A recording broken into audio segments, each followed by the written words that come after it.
Good day. Thanks for tuning in to this Common Tides Webcast. My name's Captain Tyler, and we're visiting a mangrove swamp today. This coastal ecosystem is teeming with life, and I'm excited to share it with you.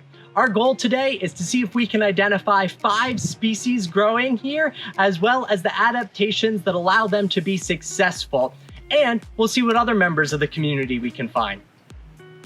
At Common Tides, our mission is to inspire passion through ocean education and stewardship to create positive change. So throughout this webcast, if you have any questions or want further explanations, make sure to stick them in the comments below and I'll be happy to answer them for you.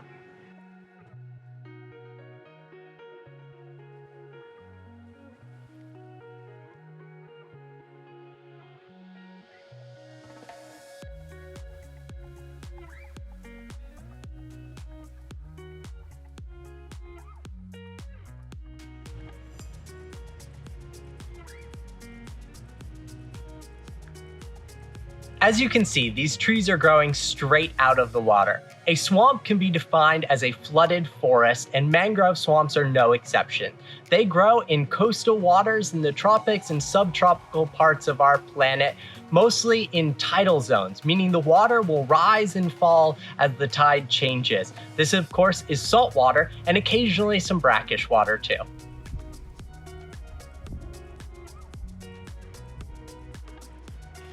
We're going to start our journey above the high tide line, moving towards the ocean's edge, identifying what species are growing along the way.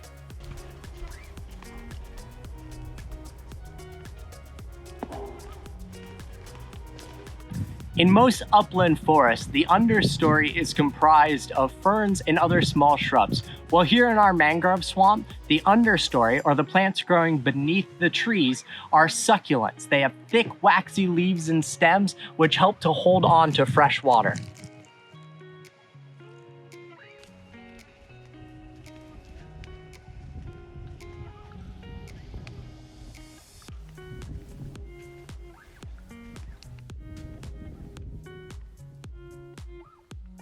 Here we have Coccoloba uvifera, also known as a sea grape. It gets its name because its fruit, when fully developed, will be much rounder and look like the grapes you might find in a grocery store. However, I don't recommend eating these grapes. Their leaves are round, and this is actually a rather small leaf. They get much bigger than this. They're thick, almost like a card stalk, and waxy to the touch. Sea grapes grow the furthest from the water line in this ecosystem.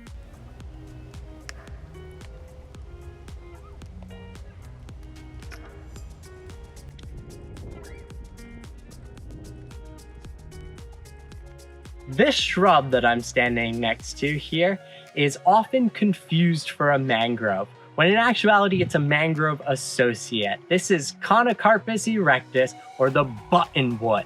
This shrub is most distinguished when it has fruit on it, and I wish I could show you because their fruit is a small, round, hard, black button, and they grow in little clumps on this shrub. Buttonwood grows the furthest away from the water's edge, often next to white mangroves, and that's why it's so frequently confused for being a mangrove itself. You can also see it growing next to the sea grapes.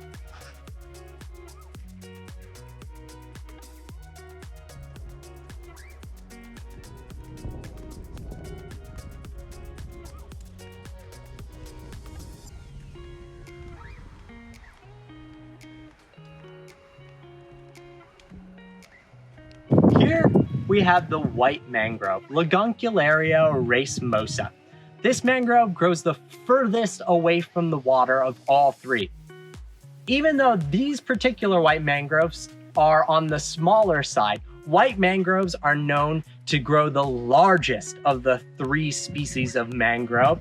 They can be distinguished by a gray flaky bark and these small green oval-shaped leaves that happen to be a little bit waxy. One way to be sure you're looking at a white mangrove is at the base of the leaf here, you have these two little dots. Those are called nectaroles, and they're believed to secrete a sugar which encourages insects to come and drink the sugar instead of grazing on the leaves. Apparently it didn't work out for this tree.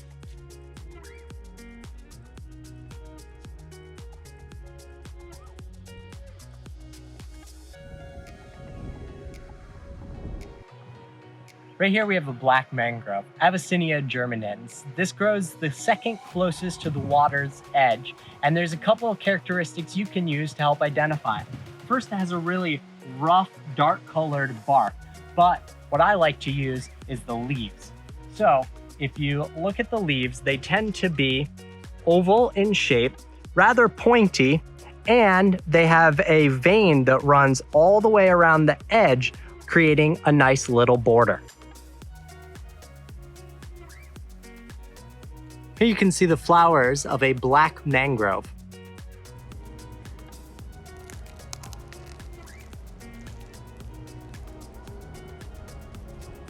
We've made it to the ocean's edge, and behind me is a red mangrove, Rhizophora mangle. This one's growing straight up out of the ocean. A couple ways to identify this tree. First, it has this reddish colored bark. The leaves of a red mangrove are the largest of the 3 species of mangroves. They're also the shiniest. You can see that shimmer on there.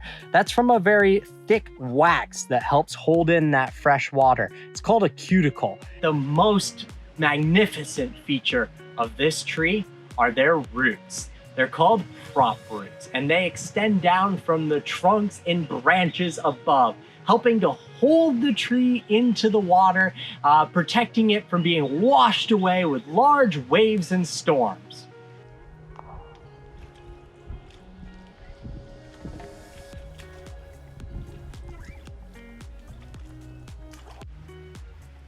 We just learned how to identify 3 species of mangroves. And though they live in this same ecosystem, they're not related. So what makes a mangrove a mangrove?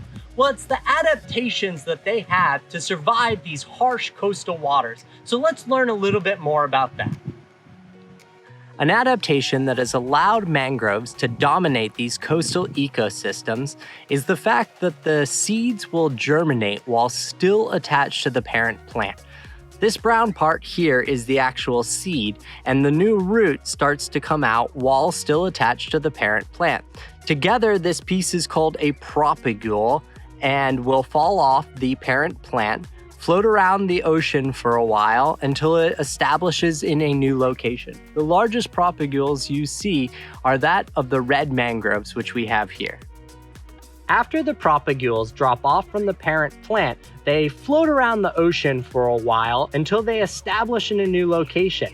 The green part here is that root we saw attached, and above it, where the seed was, is now the beginning of a new mangrove trunk, and it's starting to get some nice little foliage. Plants need both oxygen and CO2 to survive.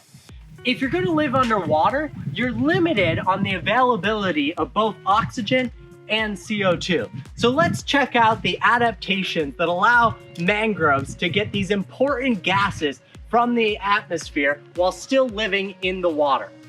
It's all about their roots. For the red mangrove, these prop roots, the same ones that are helping to hold the tree and anchor it to the shore, has a bunch of little dots on them called lenticels. These lenticels allow gas to come in and out of the root.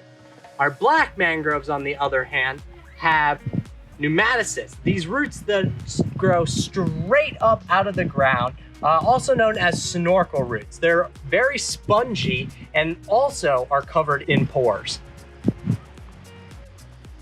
Salt is a toxic chemical, so if you're going to live in the ocean, it doesn't matter if you're a sea turtle or a tree. You have to find a way to deal with salt. For our mangroves, they want to exclude or get rid of the salt. The black mangrove does this by secreting salt crystals out of their leaves, so then the rain can wash them away. While the red mangrove uses a sacrificial leaf. It piles up lots of salt into one leaf and then jettisons this leaf off of the tree to get rid of salt.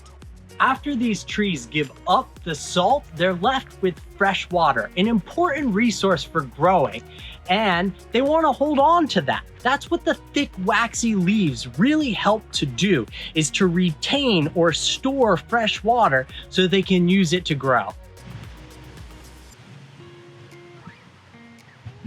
We've learned about the incredible plants growing in this ecosystem. Let's see what other members of the community we can find.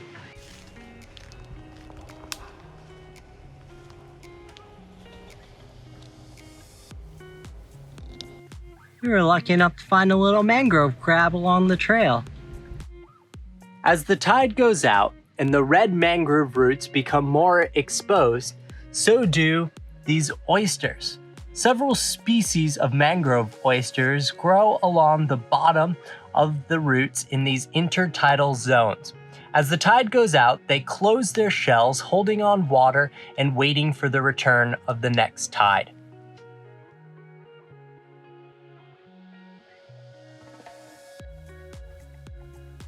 Hidden in these oysters on the red mangrove root, we also have a snail. This is a banded tulip. In addition to oysters, barnacles also make their home above the oyster line, but still in the intertidal region where they'll be covered at high tide.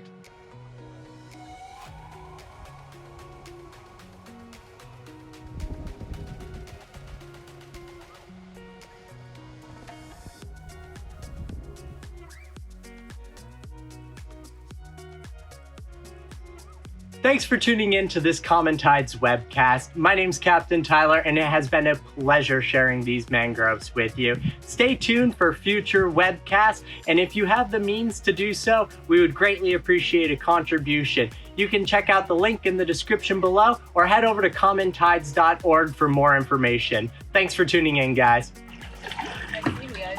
Nice seeing you.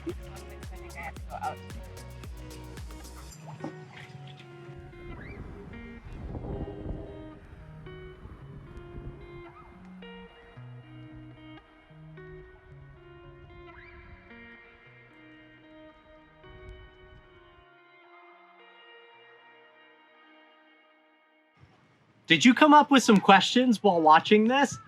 Well, stay tuned afterwards where I'll be available for a live question and answer session where hopefully you can get all of your questions answered. Stay tuned. Bonus tree, we have Gumbo Limbo here, also known as the tourist tree because it's red and flaky like a bunch of sunburned tourists.